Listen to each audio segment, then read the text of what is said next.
tribo. Sa Muslim, Assalamualaikum warahmatullahi wabarakatuh. Sa atin po mga Bisaya, maayong adlaw sa inyong matalan.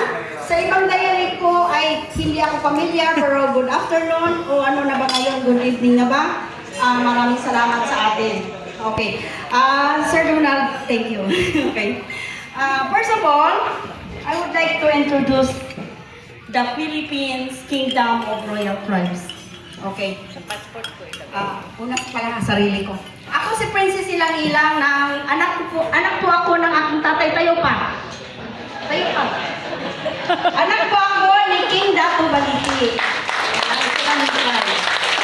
Siya po nang nagaling sa Monte del Sur at ako po ay special siya nga pinapapunta ko dito para po makilala rin ang tribo Subanin. Ayan po, si Sir Jojo Subanin din po. Sino pa nga dito ang tribo Subanin?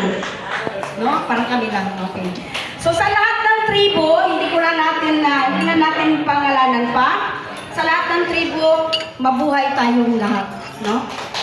At nandito ako si Perla Hana Gallardo in Christianim. Princess Ilang-Ilang po sa ating tribo. Isa akong bai ng aming clan. Okay. Thank you. At ito po ang ating i-introduce, Philippine Kingdom of Royal Tribes. Isa pong samahan ng mga tribo na pinamumunuan po ng ating Royal Han Dynasty na si Prince Donald de Moro. Ano po ba itong Royal Han Dynasty? Siya po ay Royal Han Dynasty ay samahan ng mga royal blood sa iba-ibang bansa. 173 countries na miyembro ng Royal Han Dynasty. At siya din po ang ating emperor ng lahat ng tribo international at dito sa atin sa Pilipinas.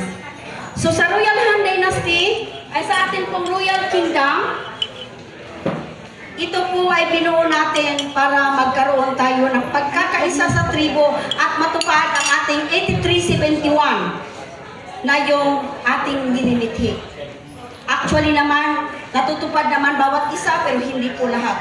No? So, mga kapatid na mga katribo or mga tribo. Sorry. So, ako ay nagpapasalamat sa pakikipagkaisa niyo po sa ating Philippine Kingdoms of Royal Tribes. Sir Moro, Sir Prince, this is your efforts and my efforts and all efforts for everyone. We thank you for everyone. Okay? So, hindi man po masabi sa inyo dahil we are now in confidential. Pero kung tayo po ay magkakaisa, stronger pa tayo sa walis na nagkasama-sama. Diba? Ang isang ting-ting mahina, pero pag nagsama-sama, stronger yan. Kung tayo ay magkakaisa, ang masasabi ko lang ay stronger ang ating pong tribo. Iba-ibang tribo po ay alam ko, mayroon po itong kakayahan at mayroon po silang sinasabi natin, hindi lang kakayahan. Mayroon silang iba-iba man ang culture, pero po ang ating pong pagkakaisa sa dibdib at sa puso ay very proud tayo sa ating tribo. Magkakaroon ng pagkakaisa at magiging matibay at malakas ang ating bawat isang tribo.